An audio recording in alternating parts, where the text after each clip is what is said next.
Faut voir comme il tient son crayon. C'est pas comme ça dérape, ça tremble. Il tient, entre l'annulaire et l'index, ce crayon gras qui lui échappe. Il le rattrape de justesse et le place cette fois-ci entre le majeur et le pouce. C'est mieux. Il s'applique. Et que pourrait-il bien faire debout ainsi face à cette toile à peine tendue sur un châssis branlant? C'est un gosse devant son ardoise. La ligne dérape encore sur le côté, c'est n'importe quoi. Il dessine un bonhomme, semble-t-il, 2 bras, 2 jambes, rien d'autre. Il court derrière son trait. On ne le voit pas, mais il sourit. Il laisse délibérément le crayon lui échapper et le surprendre. Quelque chose doit le dépasser. Et s'il le tient trop fort entre ses doigts, rien n'adviendra. Il trace une grande oreille, une cicatrice en guise de bouche, puis il déborde, rature, se replace au centre. Jay a 20 ans. Guère plus. Un jean sale et un pull trop grand pour lui qui tombe sur sa peau cacao, un joint à la bouche qu'il rallume. Son front est parsemé de plaques rouges, son crâne rasé, il écrase son crayon gras sur la toile. Il observe l'ensemble, inspire, laisse le trait déraper jusqu'aux mains, 4 doigts d'un côté, le pouce de l'autre, il entoure les yeux d'un rond blanc. Il trace un copyright qu'il barre aussitôt. Faut voir ce type, là, occupé à ordonner le monde. Faut voir ça.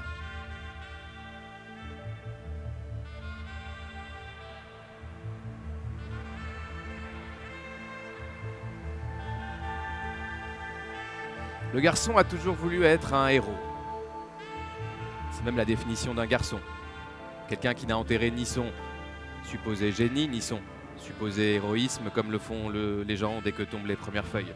Non, lui il veut d'abord être Batman. Ou Spider-Man. Non, plutôt Batman en fait.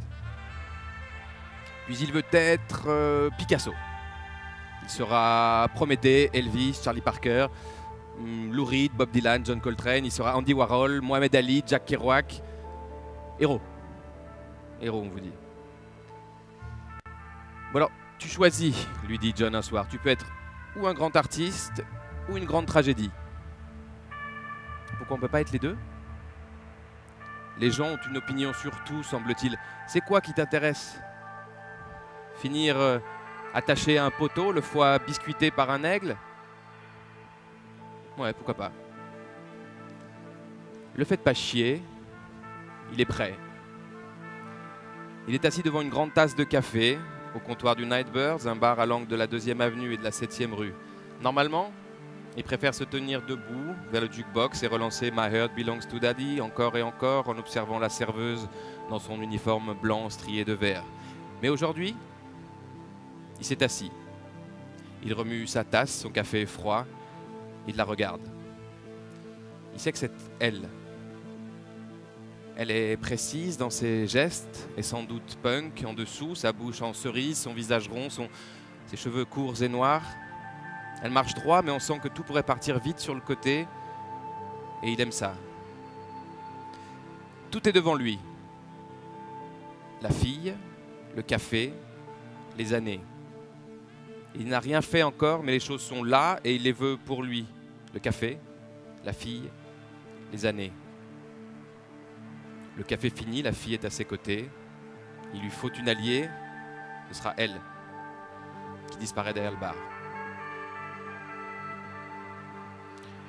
Jay revient. Chaque jour, il a le temps.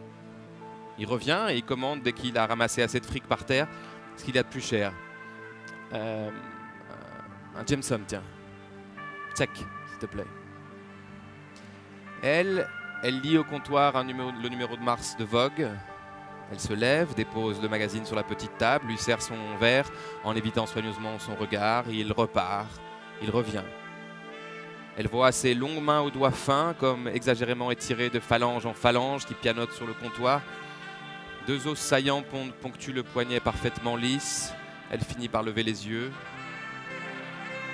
Ses cheveux sont très courts devant, avec des dreads qui tombent sur sa nuque. Il sent l'herbe et les jours de pluie. Sa veste grise usée traîne par terre. Le Nightbirds est un bar de chauffeurs de taxi qui fument et marmonnent. Tous ont les yeux fixés sur ce noir au comptoir. Sarah Atkins lève finalement la bouche. Elle porte un haut blanc ajusté, un gilet en cuir noir, un aigle en pendentif à l'oreille droite. Elle a lissé son uniforme au placard. Elle est concentrée sur quelque chose qui semble se situer au-delà du trottoir. Il est venu tôt aujourd'hui, vers 18 h. Il lui dit bonjour, commande une bière, et il lui dit qu'il a pensé à elle. Il a pensé à son corps, debout toute la journée entre les tables. Il a pensé qu'il voudrait voir ses pieds. Elle sourit. Elle a déjà décidé qu'elle céderait aujourd'hui, qu'elle lui parlerait, qu'elle l'embrasserait s'il voulait. Le soir même, il vit chez elle, sur le canapé. Elle a cédé, ok, mais pas un d'eux. Elle pense qu'il va redescendre, il a sans doute des choses à faire dans les rues. Non, apparemment non. Il reste là. Il est venu avec toutes ses affaires, son sac et une petite boîte en fer. Et pour le loyer, tu fais comment d'habitude? Ah, j'en paye pas. Le patron du Nightbirds, un Chinois du nom de Sin, surprend Sarah en train d'embrasser un noir à une table de son bar 2 jours plus tard. Aïe, le plus simple serait que tu prennes la porte. Et vite, dit-il en faisant tourner son revolver dans sa paume. Je suis ouvert, mais il y a des limites. Alors elle cherche un autre boulot. Au 3e étage, Jay dessine sur le mur du salon. Tu veux quoi en fait? Bah, je t'ai dit, être un héros. Pourquoi lui mentir? Comme il est tôt, minuit à peine, ils imaginent ensemble une manière de faire. Ils ont tous les deux un gobelet brûlant dans les mains qui lampe sur ce banc de Tompkins Square. Et ils se demandent comment un noir de Brooklyn et une fille timide, quoique aiguisée, de Vancouver pourraient bien s'y prendre. Il a déjà recouvert les murs de la ville. Elle a posé pour le journal local, mais c'est rien encore. Et alors, sous un arbre du parc, à côté des junkies, alors que la ville lacère un à un les passants, que l'ambition enfle de nouveau dans les quartiers sud de Manhattan, 2 petits gars cherchent la voie rapide. Et brusquement, une phrase lancée un peu vite, un adjectif placé devant, et Sarah comprend que ce garçon va quelque part, et qu'il y va vite.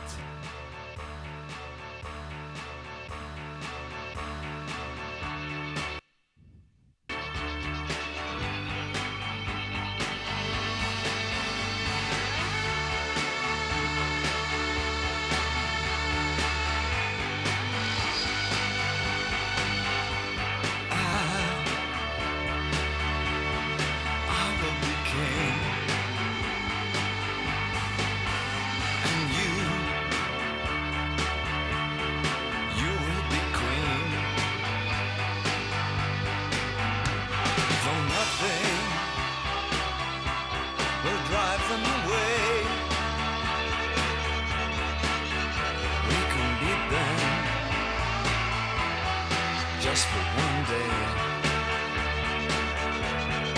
we can be heroes. Just for one day, and you can be me, and I'll drink all the time. 'Cause we're lovers, and that is a fact. Yes, we're lovers, and that is that. Though nothing will keep us together, we could steal time. Just for one day, we can be heroes forever and ever.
Jay marche.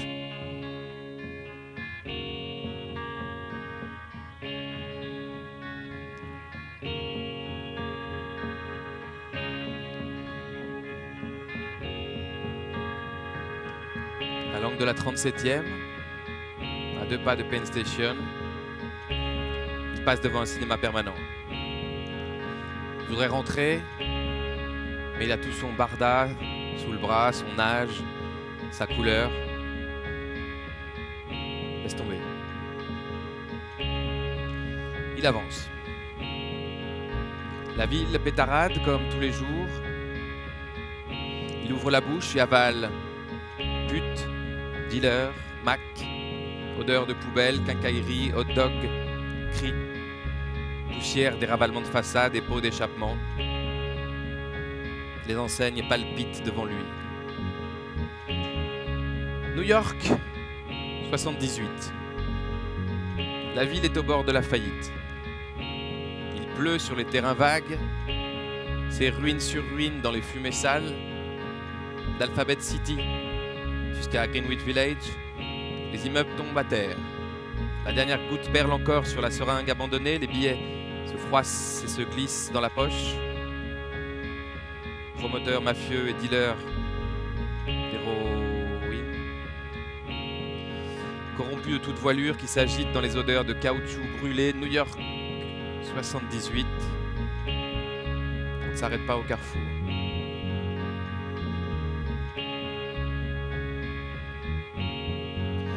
Dans ce chaos brûlant, Jay aime se glisser. Tous les jours, il se lève et se jette entre les néons furieux des avenues qui annoncent femmes en string et big show. Il tourne autour des diners sordides et les petites frappes en cuir. Il remonte jusqu'à la 42e et détaille les putes dans leur vison. Des clopes roulent sur le rose déchu de leurs lips. Jay redescend la 7e avenue. Il prend la 14e jusqu'à Union Square. Ici commence son royaume, l'East Village. Il est chez lui là où ça tombe. Il sait où pousse le lichen. Il avance. Jay marche au hasard dans sa veste reine à terre. Il détaille les poutres vermoulues, les escaliers en fer usé, les visages qui s'allongent, les pas saccadés, des défoncés aux amphétamines, plus lents si c'est à l'héroïne, dont le gramme se vend à 10 sacs. Il ne l'a connu que comme ça, sa ville. Il l'aime sale et impure, les fenêtres fêlées, les égouts qui refluent et les rats dedans. Jay avance sur cette plaie ouverte. Il porte une veste en cuir trouvée dans Tompkins Square. Il tient un sac avec quelques fringues, une lampe de magazine. Il a 17 ans.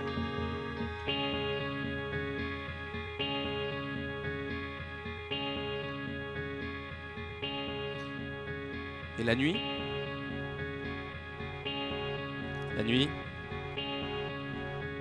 il danse.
T-shirt sale, troué, jean délavé.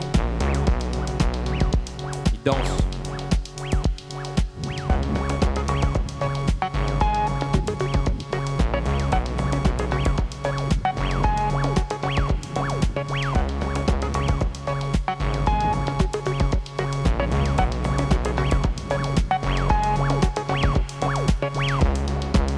Sa crête qui balance d'avant en arrière. Tout le monde le regarde.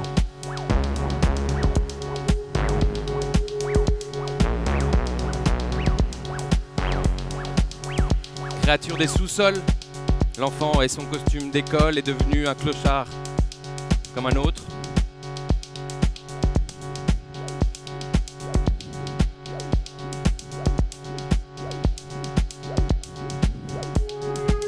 Qui danse.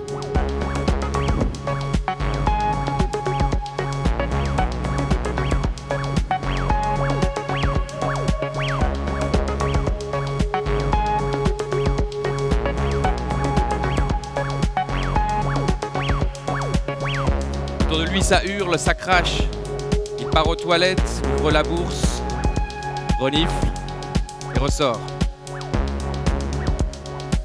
Puis il fait le tour de la salle. Il y a toujours un billet de 5, un billet de 10 qui traîne. Il pourra manger demain. Il reprend son balancement. Avant, arrière. Sourire, regard, tous ses gestes sont les bons. S'il tombe, ce sera avec grâce, rythme. Il n'a que 2 fripes, mais il sait les enfiler et tout tombe juste. Il danse.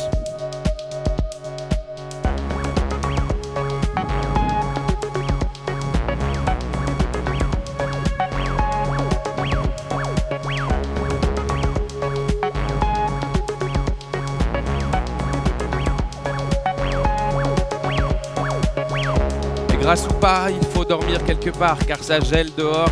Alors il danse avec 2 filles, l'une le ramène chez elle. C'est bon pour aujourd'hui. Le lendemain, il faut recommencer. Il redescend.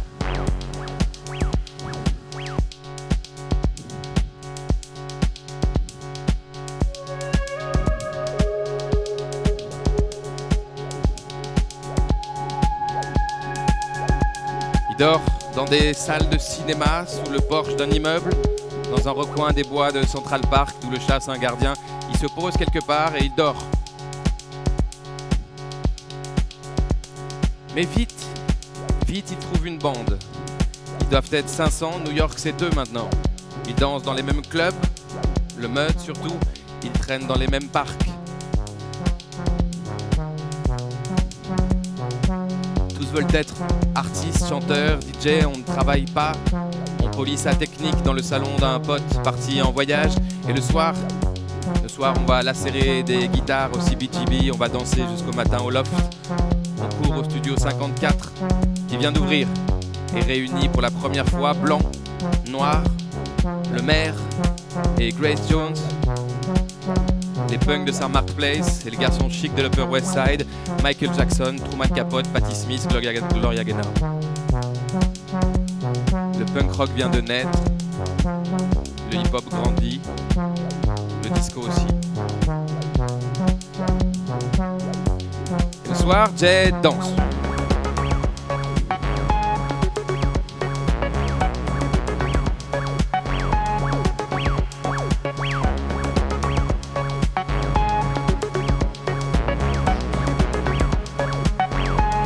À côté de lui, un homme trapu au front peint.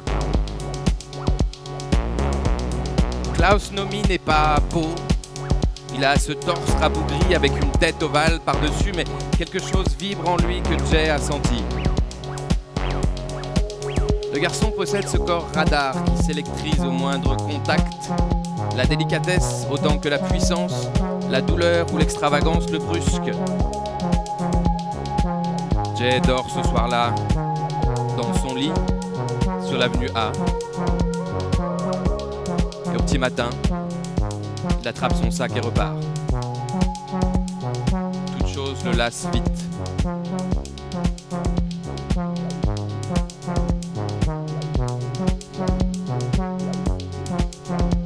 Bientôt,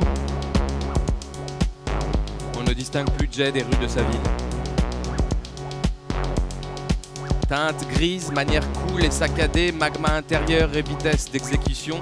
Ce qui est à l'un est à l'autre. On quitte souvent ce qui a formé le ciel de notre enfance, car il nous faut de l'air et des horizons plus vastes que notre univers mental a ici créé. On peut aussi avoir toujours habité l'infini et ne pas vouloir le quitter. C'est son cas. Jay ne connaît que ce ciel et ses trottoirs qui se reproduisent devant lui. Il n'a pas besoin d'alimenter son puits d'eau nouvelle, elles lui sont servies quotidiennement par le flux et le reflux des choses. Ici, on appelle New York.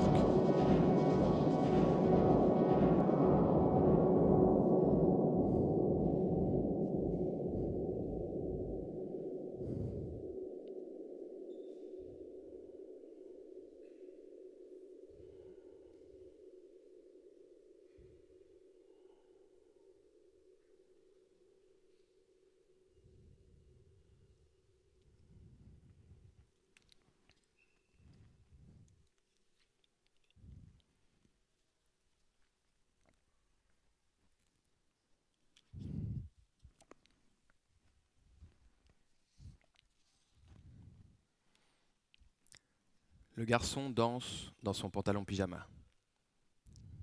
Le garçon tombe. Le garçon n'a jamais été un enfant. C'est-à-dire qu'il était un gosse, un sale gosse même, mais lourd de 1000 ans. Infiniment lourd d'une sagesse antique au regard déjà traversant l'autre. Alors le garçon regagne l'enfance chaque jour. Il peint comme un enfant, il danse comme un enfant, il mange comme un enfant, il parle comme un vieux sage.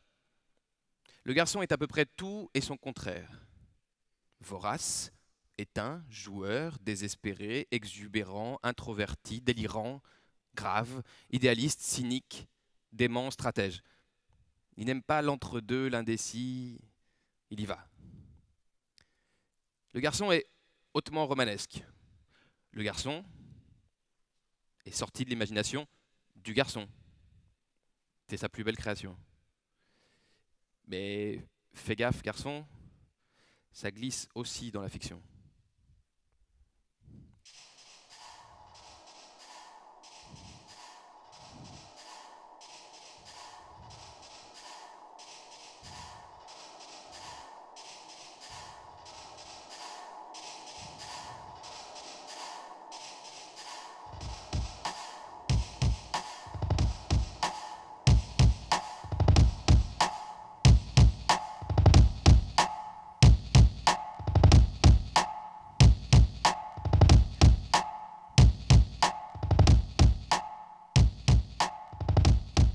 Jay a noué sa cravate, il a mis ses lunettes noires, il marche entre les gens.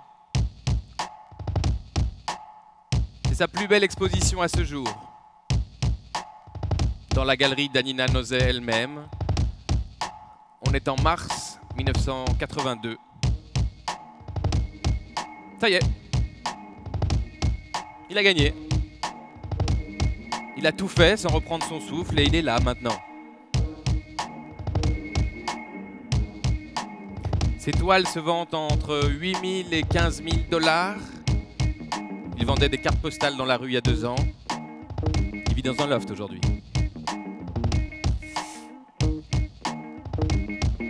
Mais il y a un sérieux problème.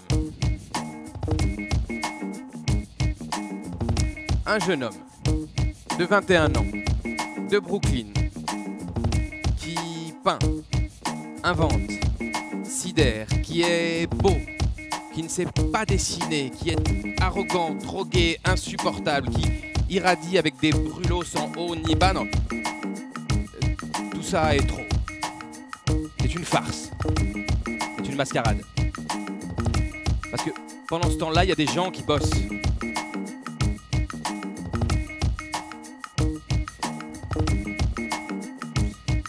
Alors la bataille a commencé. En 1982, la guerre, elle s'instille en vous comme une fièvre. On vient voir Jay. On a des choses à lui dire. Tu sais, les phrases, étonnamment, commencent presque toujours par « tu sais ». Alors que visiblement non, il ne sait pas, il ne sait rien. Et c'est pour ça que vous êtes là. Pour lui apprendre, pour lui dire, pour lui montrer. Et vous en savez gré. Tu sais, le monde de l'art contemporain est plein de requins. Fais attention, Jay. Tu sais, Le mieux, c'est de tout confier à un agent, comme ça au moins. Tu sais, tu sais, tu sais, tu sais, tu sais, tu sais, tu sais.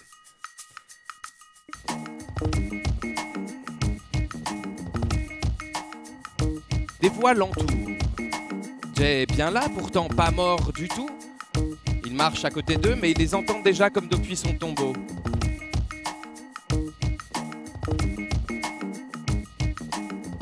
On ne sait jamais trop si c'est la drogue ou le génie qui font l'artiste, mais c'est pas mal, ouais, c'est pas mal. Bon, écoute, c'est le bordel total, mais apparemment c'est ça la modernité, hein. Il a grandi dans la rue, vous savez, oh, c'est fou.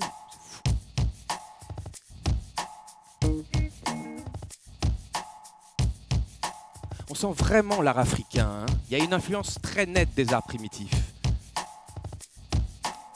Écoute, là c'est du Twombly, là c'est du Twombly, là c'est sûr. Et puis là c'est du Picasso, c'est évident.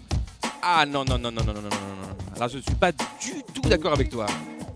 On sent surtout l'immense influence de Dubuffet, on ne peut pas ne pas la voir. Parfois vous m'étonnez, cher ami. Mais je la vois, oui, mais est-ce que tu crois vraiment qu'on peut faire comme si Warhol n'avait pas existé ?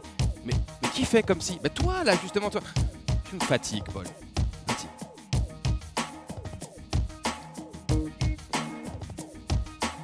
La puissance de cette toile, c'est pas très intelligent comme peinture, hein, ça c'est sûr. Mais il y a quelque chose. Une force un peu naïve, un peu enfantine, un peu bête pour tout dire, mais une force quand même. Je te prends des chips, ma chérie. C'est quand même prodigieux. Le mec ne sait ni peindre, ni dessiner, ni penser, et les gens poussent des petits cris comme s'ils avaient vu la Vierge, mais ça ne dit rien ces trucs-là. Je ne comprends pas, je ne comprends pas. Je pensais que les salles d'exposition étaient réservées à l'art. Pour les poubelles, on avait déjà les rues. A priori, je suis d'accord, mon amour, je suis d'accord, mais ne t'énerve pas. Tu sais que c'est pas bon pour tes...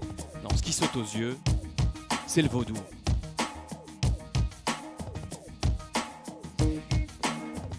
Jess allume un joint de 3 feuilles qu'il vient de rouler dehors. C'est une herbe guatémaltèque, les conneries que racontent les dealers, assez amère, puissante. Un nuage dense se répand vite dans la salle principale de la galerie.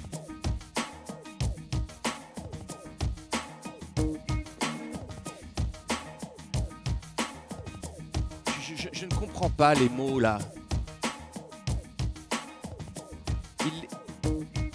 Ça n'a aucun sens.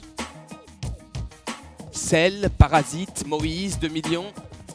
Il les écrit, en plus il les barre après. Mais pourquoi les barrer s'il les a écrits? Et puis il n'est pas allé à l'école, ce type, faut voir l'écriture qu'il a. Hein. Apparemment,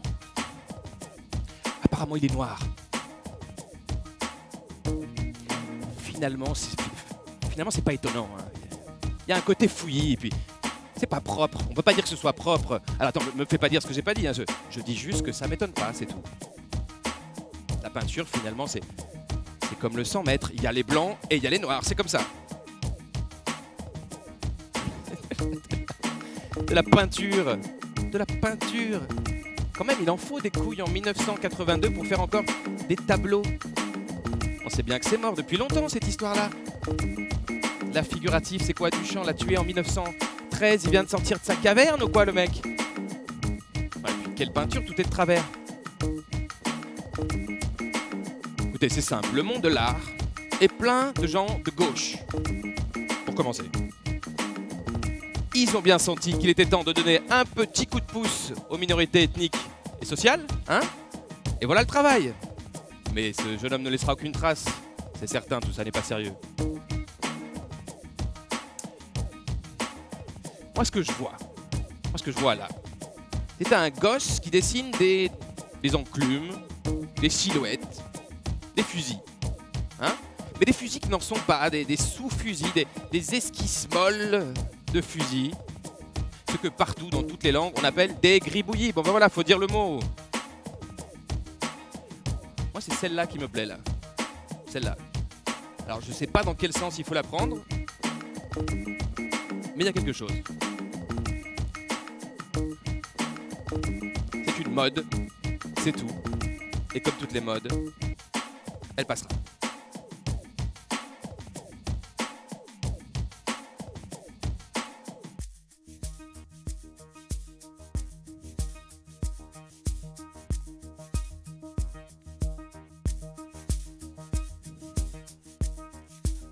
le journaliste de USA Network, très belle chaîne, a attendu que les gens partent. Jay lui avait dit « Ok, mais après, il ne reste que quelques verres et peu de champagne, ça devrait être bon maintenant. »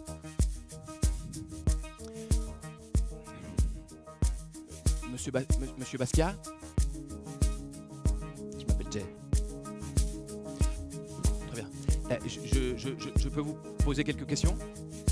Alors, j'ai tout regardé. C'est vraiment bien, hein?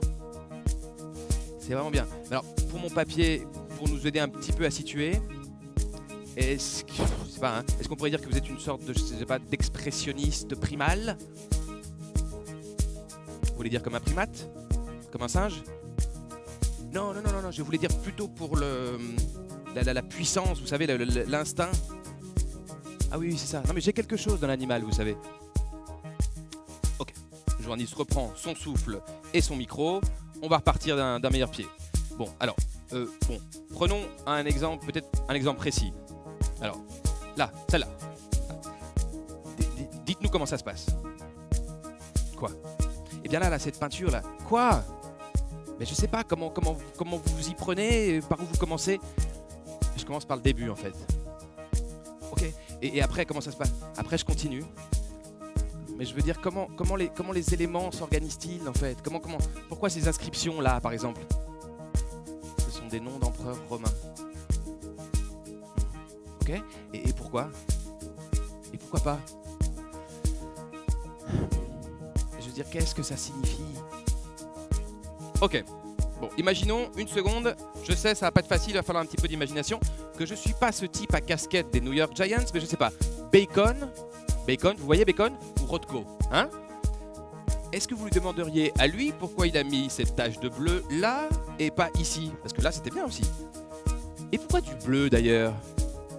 Hein? Et à Cézanne, pourquoi des pommes et pas des putains de poires? Parce qu'on adore les poires aussi. Alors, je voulais pas vous brusquer, je suis désolé, je voulais juste essayer de rentrer un peu plus dans le processus créatif. Ah, mais j'adore les fleurs et l'art, moi aussi, je trouve ça passionnant. Ok, alors, reprenons. Comment vous composez l'ensemble? Comment vous savez que ce dessin va là et que ce mot va ici? Je les mets, c'est tout, je sais où les placer. Ça, vous n'y pensez pas avant? Non? Eh ben, vous pensez à quoi alors pendant? Je pense à rien. J'écoute le bruit de la télé ou je la regarde. La télévision? Oui, la télévision. Pourquoi, c'est un problème? Non, j'ai pas d'a priori, hein, mais c'est juste que on imagine, je sais pas, on imagine plutôt un peintre plongé dans son monde intérieur, à la recherche de sa lumière. Ah non, moi non, pas du tout, non. Moi je regarde plutôt la télé en fait. Ouais, moi c'est comme ça que je vois le monde, moi. Mais je suis sans doute pas un vrai artiste, je suis sans doute un sale junkie, quoi, égaré dans le monde de l'art. Bon, alors, et les couleurs, alors, les couleurs, comment ça se passe? Oh putain, l'enfer. Quoi, les couleurs? Non, ce truc qu'on est en train de vivre, là, vous et moi, là. C'est quoi votre question? Ben, les couleurs, comment vous y prenez? Ben, comme le reste, je trempe, je barbouille, et puis voilà. Mais alors, l'ensemble, quel sens il prend à partir de tous ces éléments disparates? C'est simple, il prend le sens que des gens comme vous veulent bien lui donner. C'est vous dire, bah, comment je dois le prendre? Prenez-le comme vous voulez. Mais je ne vous ai pas insulté, moi. Ah non. À aucun moment. Par contre, lui, l'artiste, lui, il n'hésite pas à le faire. Quel salaud, hein, cet artiste. Oh, c'est vous qui le dites, hein. On a fini, là, ce truc. Oui. Alors, adieu.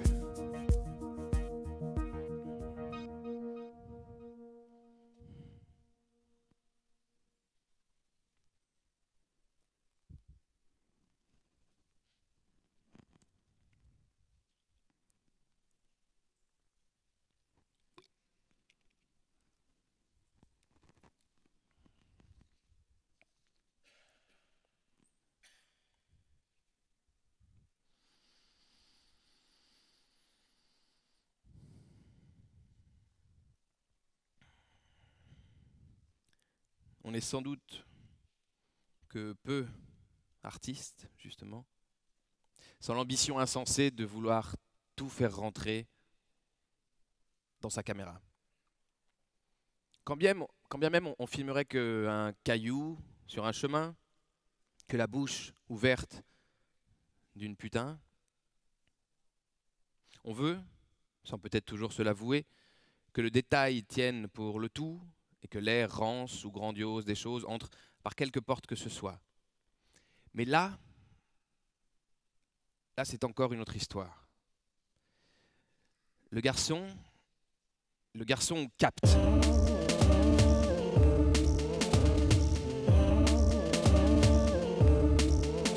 Il a des antennes spéciales ou est-ce une sonde?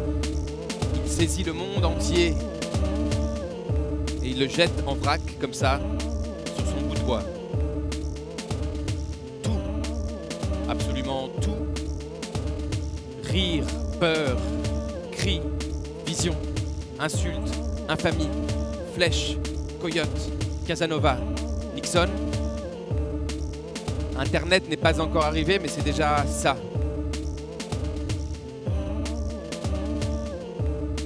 C'est dans tout lien lisible, grande architecture risible, tracée, flèche, cible, arborescence, déguste, braillard sur un monde en flammes.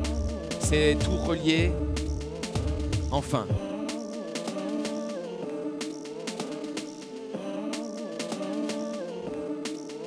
Il est debout, une nouvelle fois, face au mur, à ses pieds des livres entr'ouverts. Il monte le volume de la télé, attrape sa craie blanche et attaque.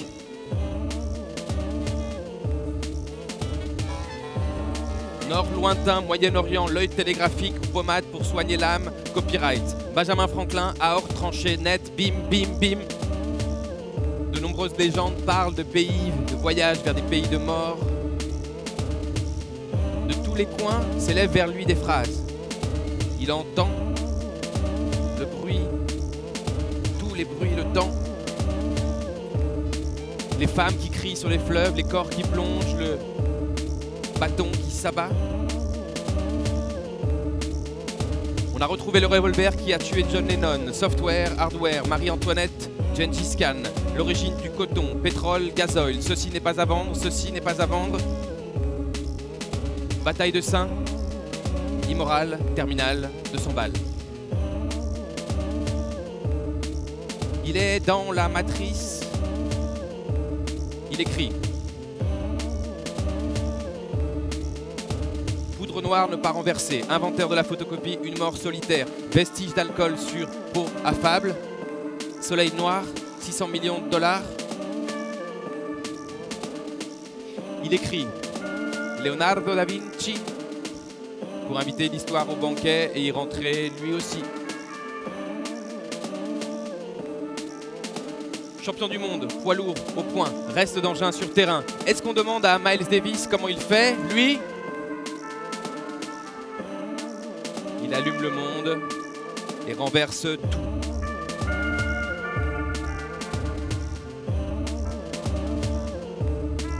Le fennec du cartoon, un fer à repasser à la main, le devenir de la patate douce, Radium 3, Coast to Coast.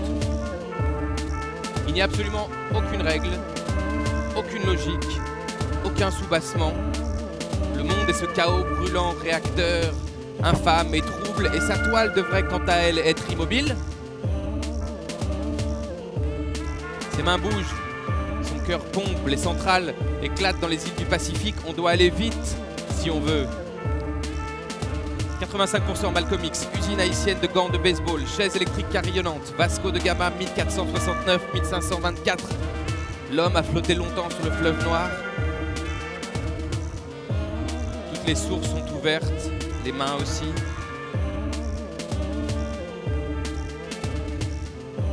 Les rois nègres d'Amérique testiculent une harpe, repousser les fantômes. On a une feuille pleine de signes devant soi. Le monde, le livre, peu importe. On coupe en diagonale, en liseré, à la verticale. On fait de petits bouts et on colle sur une nouvelle feuille la sienne.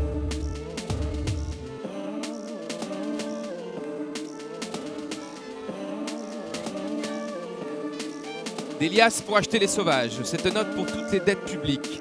Le monde en tant que tel ne signifie rien. En revanche, lorsqu'il, popcorn, fromage, un portier noir dans un film d'avant-guerre, recherche de la panacée, ah là oui, tout c'est clair.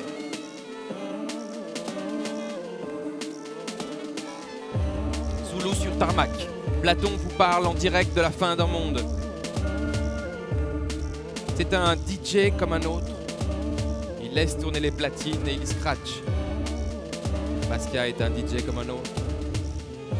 Nouveau morceau à partir des anciens. Ingrédients, bœuf, porc, sodium, nitrate, sel. Ce qu'il aime dans la peinture, c'est apprendre. Il voudrait assimiler tous les livres en un clic grâce à une puce dans son poignet. Alors il se sert de la peinture pour creuser la surface et comprendre les 300 000 indigènes massacrés, copyright, aurore idéale, luthier calciné dans les herbes du soir, arrivée de Humboldt au Mexique, carotide, genou, plexus. Arrivée de Humboldt au Mexique, carotide, genou, plexus. Il veut savoir pourquoi la famille royale fuit de Paris en juin 1791 et l'éclipse solaire sur les ruines de Baalbek. Pourquoi Benito Mussolini et comment cirrhose du système nerveux en Louisiane, un homme chante la perte totale.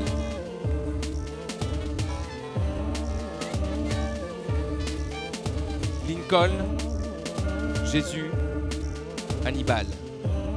Le retour du pied prodige. Tout, absolument tout, de la libération des esclaves d'Égypte à la chute de Tenochtitlan a lieu dans le même temps, quand il accroche les lettres et le sang sur la toile. C'est l'histoire régurgitée en Telex numéro 3 bleu, point virgule, garantie 50 ans, sous la blonde platine, made in Bangladesh, des restes d'opiacés.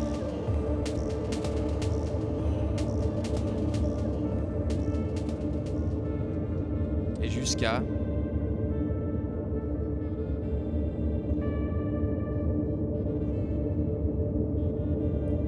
la fission de l'atome.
« 20 novembre 1982 ».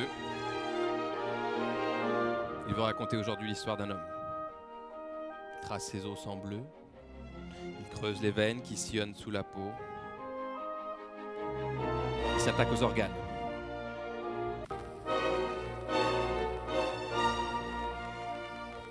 Le ballon était toujours légèrement dégonflé, blanc à damier noir, et il tapait comme des fous dedans. Le truc s'élevait, flottait un instant. Derrière, le ballon finissait sur le trottoir de gauche ou de droite, selon le vent. Il trace orteil, larynx, aorte fendue, fémur brisé, biceps puissant. Il avale une gorgée de bière et s'attaque à l'intestin grêle. Au nerf digital, sillonnant le territoire de haut en bas, croisant lac, puits, crevasses, cavalant sous l'épiderme. Il s'arrête et reprend sur son voisin le maillage affolant de nervures, de rigoles, d'eau et de sang, ruisseaux de sel, tuyaux saturés de protéines et de globules blancs.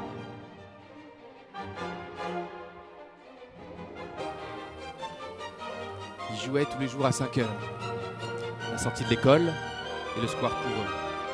Mais aujourd'hui, le square est plein de grands de 10 ans, impossible de les déloger, même si Jay et Sean ont essayé, alors ils jouent dehors. Dans la rue, il n'y a personne de toute façon. Et puis on peut tirer fort aussi. Il commence, 2 contre 2, et le 5e au cage.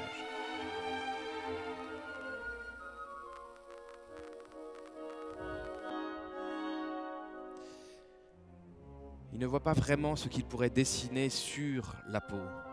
Tout ce qui craque et vit, se tend, se distend est là, dessous, dans ce méli-mélo de chair, d'os, de nerfs et de sang, dans ces rythmes réguliers qu'il trace, alors que l'infini tumulte du monde monte en nappe au-dessus de l'Hudson, alors que tout hurle de douleur sous les fils électriques et les zébrures du ciel. Et Jay entend ce bruissement sourd de tout ce qui souffre. Et il voudrait que tout rentre là-dedans. Alors il reprend, abdomen brûlé, avant-bras tendu, cou dévié sous le poids des jours.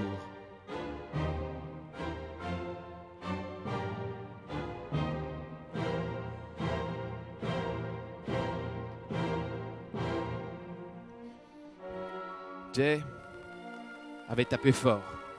Et il suivait le ballon, le dessin du ballon dans l'air, lente arabesque. Quand la voiture avait tourné sur la gauche, emmené dans son élan par la troisième, que Vince Train n'avait pas jugé bon de débrayer, et le ballon, haut, et la voiture droit dans Jay. Il a 7 ans, c'est l'été. Les yeux là-haut, dans la parabole. Grand pectoral, biceps brachial hypertrophié, long palmaire fissuré, et puis en bas, le péroné latéral en pleine extension, au bord de la rupture.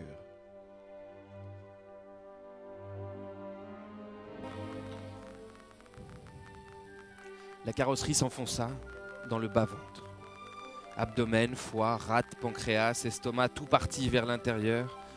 Un souffle brûlant traversa le thorax et s'exhala par la bouche entrouverte de Jay, dont les yeux se fermèrent dans le même temps. Rideau sur tempête, concassement de toutes choses, les tuyaux, les filets d'eau, les nerfs, toute la précise architecture s'est étoilée sous l'éruption d'un métal lancé à toute blinde sur l'épiderme.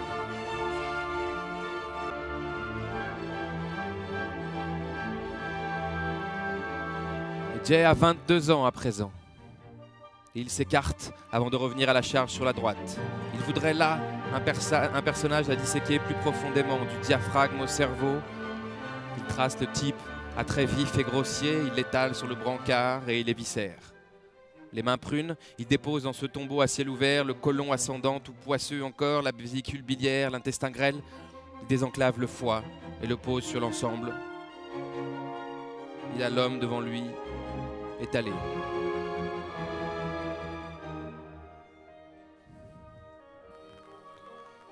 Le corps du petit Jay est recueilli par le conducteur affolé, puis par sa mère accourue, qui le dépose à l'arrière de la voiture et file vers l'hôpital central de Brooklyn. Tout remue et dégouline sous les côtes de ce corps inerte à l'arrière. À l'arrivée, 2 brancardiers montent la chose sur un lit de toile tendu et le trimballent de couloir en couloir jusqu'à la table d'opération. Le chirurgien enfonce le bistouri à 1 cm du diaphragme, la peau se déchire, se rétracte légèrement et s'ouvre sur la chair. Le bistouri tranche et descend plus bas sur 18 cm jusqu'au pubis, où la lame se détache de la peau. Une immense ouverture laisse le ventre béant, offert aux ustensiles. Le type voit tout de suite. La rate est percée. Un liquide jaunâtre s'écoule sur les côtés et se repend sur le pancréas. Il faut l'enlever. Il attrape son...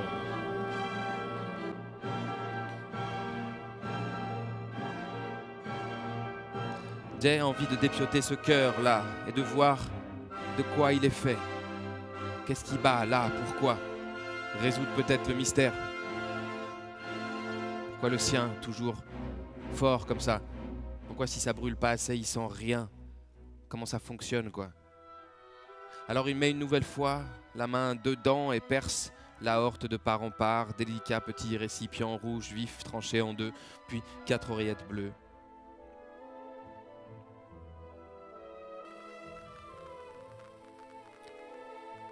La rate, c'est pas compliqué. On tranche vite, en haut, en bas, on cautérise, on referme. On peut vivre sans. La rate, ça sert à laver le sang de ses impuretés, à l'épurer de ses germes, bactéries, de ses cellules vieillies, à les remplacer aussi. Ouais, c'est pas n'importe quoi non plus. Mais bon, dans ce cas-là, on n'a pas le choix, on vire, sinon c'est l'hémorragie. Elle est percée de toute façon.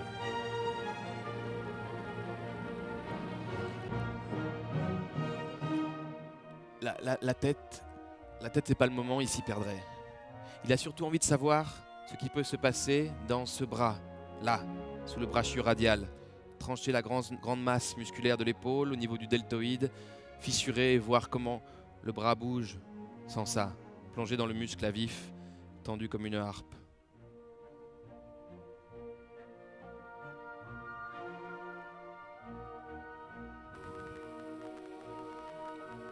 Tout est en place à présent. Il faut recoudre, mais ça c'est l'affaire de Dan Bass. Le chirurgien enlève ses gants, les jette dans le réceptacle prévu à cet effet. Il regarde l'enfant. C'est bientôt fini.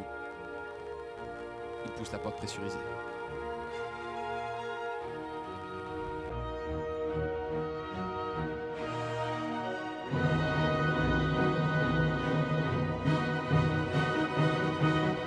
Jay, 15 ans plus tard, repose le pinceau.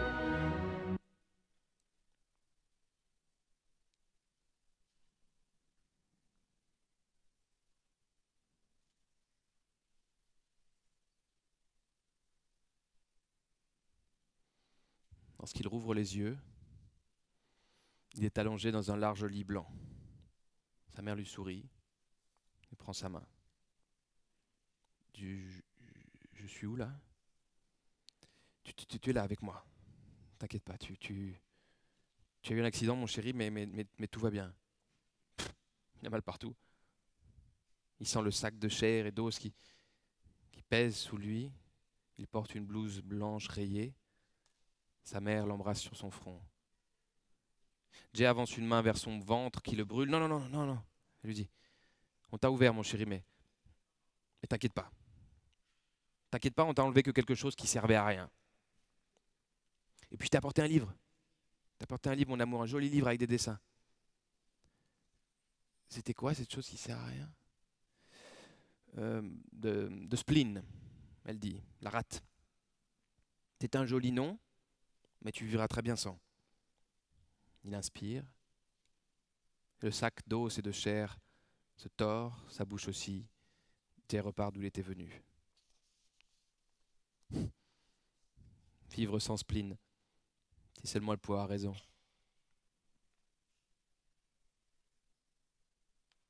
Lorsqu'il se réveille, sa mère est partie, mais le livre est là. Il s'appelle Grey's Anatomy, du nom du docteur qui l'a établi. Le corps découpé, disséqué, ouvert. Il passe les pages. Tout est là, rouge vif, devant lui. Sous la peau, c'est donc ça. Il voit les rivières, les tunnels, les organes. Il sourit. Son ventre ne lui fait plus mal. Son ventre est devant lui.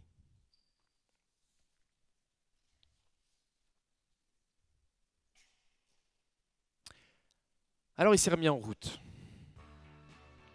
Il a grandi. Il a 17 ans à présent.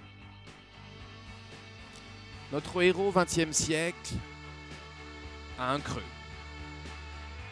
C'est ainsi. Il faudra avancer comme ça maintenant.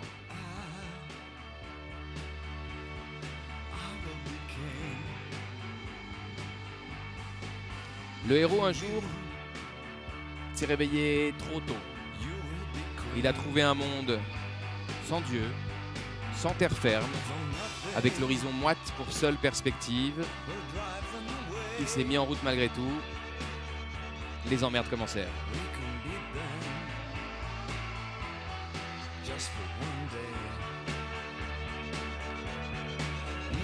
Notre héros est bien loin d'Achille, qui savait où se logeait sa faiblesse. Jay, il aimerait dire c'est ma cicatrice là sur le sternum, c'est mon père fantôme, c'est ma mère aliénée, c'est mes amis qui me trahissent, c'est la vie qui m'a fait ça. Il pourrait, mais ce serait mentir. Son creux, c'est lui. Il fait un avec son génie et avec son vide. Il faudra avancer comme ça maintenant.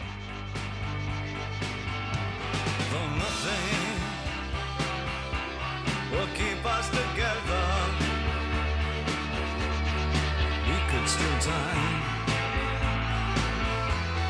just for one day.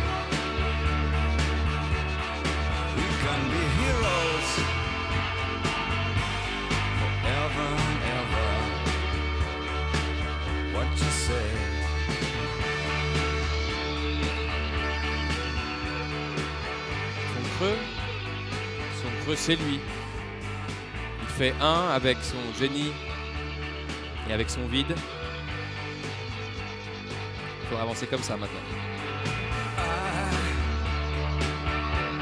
I wish you could swim like dolphins can swim. Though nothing will keep us together. We can beat them forever and ever. Oh, we can